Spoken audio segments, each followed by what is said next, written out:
spewing white smoke and sending tremors through the area. Mount Agung's alert status was raised to the highest level last week.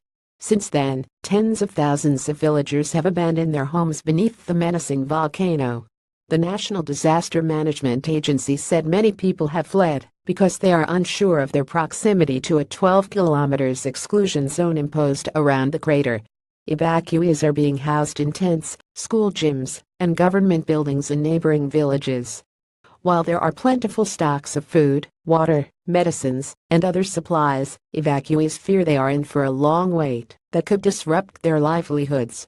Mount Agung, 75 kilometers from the resort hub of Kuta, has been shaking since August and threatening to erupt for the first time since 1963, a potential blow to the country's lucrative tourism industry. Officials at an evacuation center in Klungking district said 122,490 people had left their homes, taking refuge at nearly 500 makeshift shelters or moving in with relatives. Around 62,000 people lived in the danger zone before the evacuations, according to Indonesia's disaster mitigation agency, but residents just outside the area have also left their homes out of fear. Despite the significant increase in estimated evacuees, the government said it was prepared. Indonesia president visits shelter for volcano in Bali. In general, the evacuation is going well. The logistics supply is sufficient for the evacuees' needs, Sutopo Purwonugroho, the agency spokesman, said Thursday. This week, Indonesia's National Disaster Agency has sent face masks, mattresses, blankets, and tents for evacuees, who have also been provided with food. 5 mobile sirens have been installed in the danger zone to warn residents in the event of an eruption. Around 10,000 animals have also been evacuated from the flanks of the volcano. Officials estimate there are at least 30,000 cows within a 12-kilometer radius of the mountain summit, and efforts to relocate them are ongoing.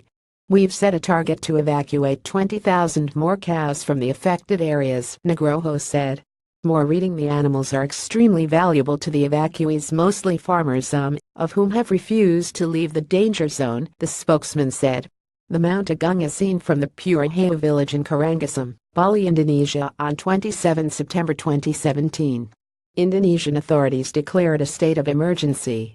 The Indonesian Center for Volcanology and Geological Hazard Mitigation said Mount Agung was highly active on Thursday, recording 125 volcanic earthquakes between 12 a.m. 1700 GMT and 6 a.m. If we look at the magnitude, it continues to increase. Yesterday we've also felt several quakes with the magnitude of 3 on the Richter scale, said Kaspani, head volcanologist at the center, who goes by one name. Vanuatu. Elsewhere, the threat of a separate volcanic eruption on the Pacific archipelago of Vanuatu prompted authorities on Thursday to order the compulsory evacuation of the entire island of Mb, home to 11,000 people. Vanuatu's National Disaster Management Office (NDMO) said it was the first time in living memory that an island's whole population had been moved because of volcanic activity. The Manarovui volcano, which last erupted in 2005, sent up a plume of steam and ash over the weekend, prompting authorities to declare a state of emergency. Infrared footage of Mb volcano in Indonesia. Officials have announced the highest possible alert level and warned people to stay at least 9 kilometers away from the crater. The airport in Bali's capital Denpasar, through which millions of foreign tourists pass every year, has not been affected, but several countries including Australia and Singapore have issued a travel advisory. Mount Agung last erupted in 1963, killing nearly 1,600 people.